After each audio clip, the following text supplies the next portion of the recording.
Now, let's show you how to customize the coffee cup volume. Press the coffee grounds firmly with the tamper, smooth the surface, and wipe off the portafilter edges. Press on-off button to start.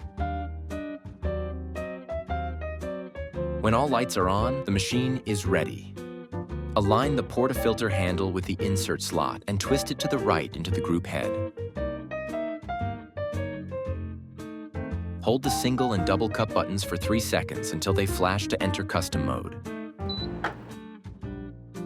Press the single cup button and the coffee extraction will begin.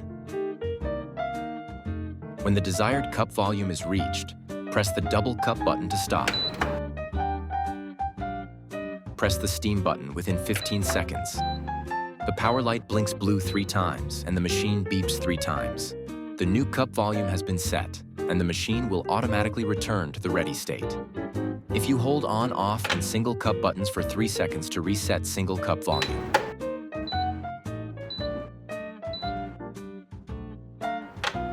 If you hold on, off, and double cup buttons for 3 seconds to reset double cup volume.